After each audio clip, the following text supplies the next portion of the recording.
That out there is my father's field of dreams. Here is where this is the first field where he played baseball.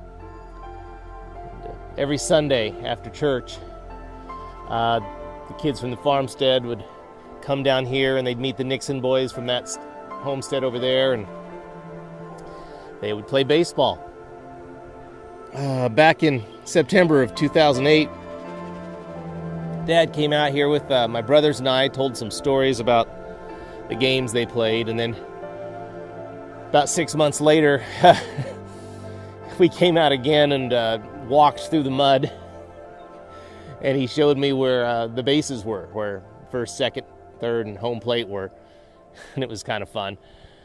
But from a very young age, baseball was a part of Dad's life. And then he, when he was a teenager, he played for the City League in Belleville, and I believe he may have played when he came back from the war as well. I got a photo of him with my Uncle Vern. 1940, so Uncle Vern would have been 19 and Dad would have been 16 back when they played for Belleville's City League. And Dad tells the story about Uncle Vern at that little ball diamond where they played, once hitting a home run that hit the band shell. And at the time, that was like one of the longest home runs. I grew up with television, movie theater down the street, swimming pool, local swimming hole. So it's hard even for me to imagine a time when this field and the baseball game every Sunday was what the kids looked forward to every week.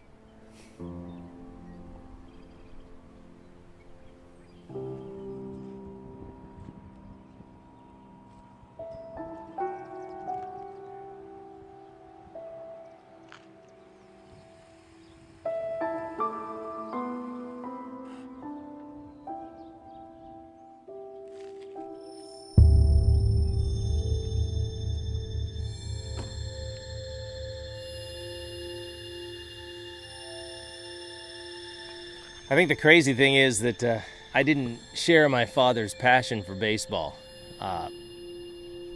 My brothers, they played all kinds of sports. I didn't play sports.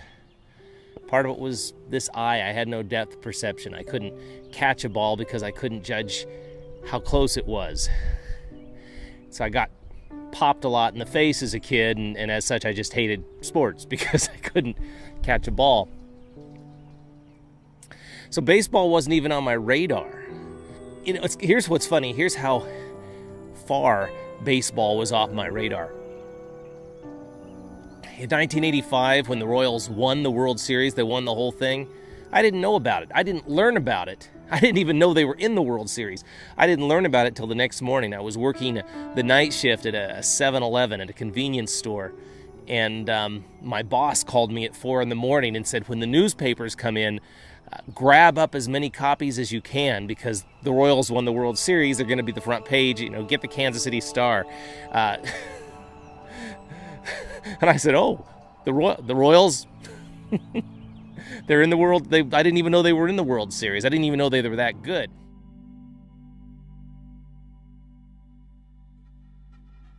In Terrence Mann's famous speech from Field of Dreams, he states, "This field, this game, it's part of our past.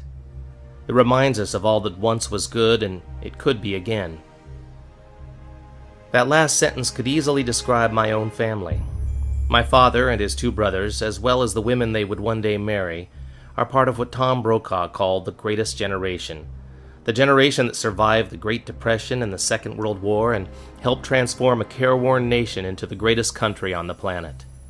Terrence Mann explains that America has rolled by like an army of steamrollers. It has been erased like a blackboard, rebuilt and erased again. But baseball has marked the time. My indifference to baseball as a young man was symbolic of my indifference to my family.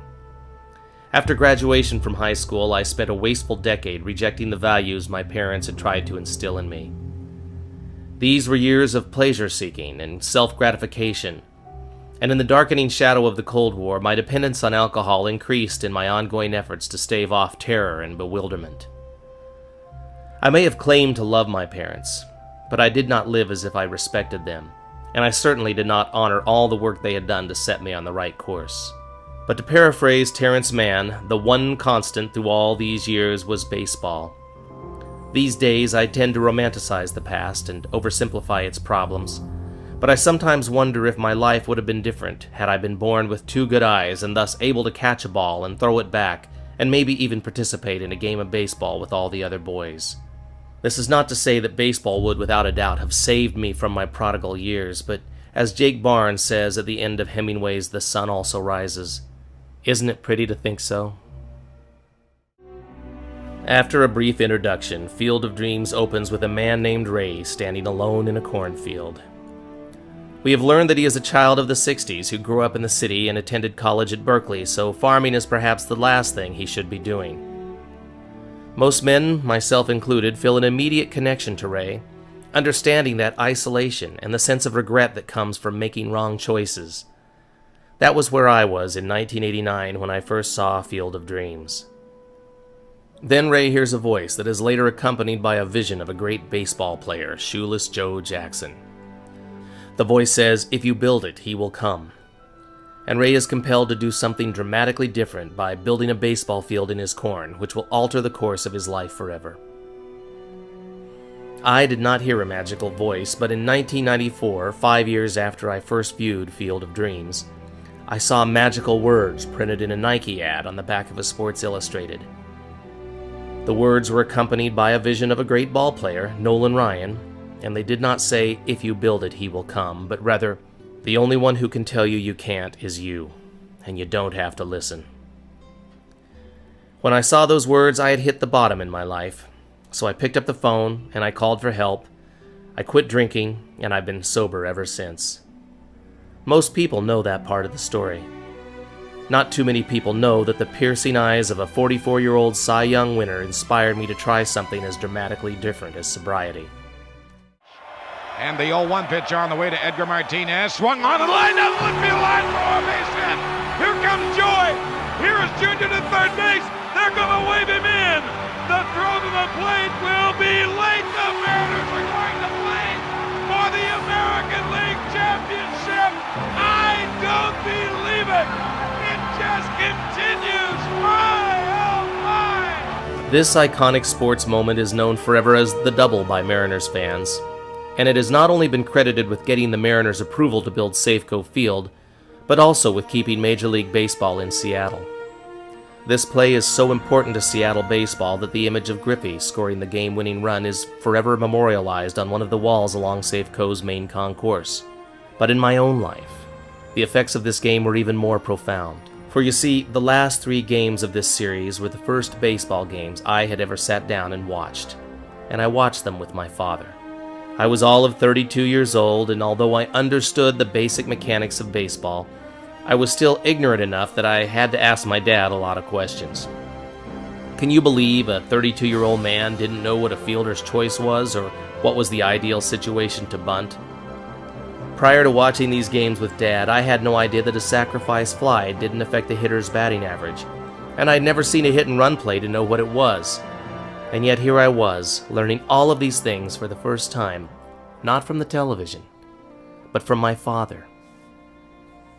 I was getting a second chance to have that father-son baseball conversation that Dad and I should have had when I was 10 years old.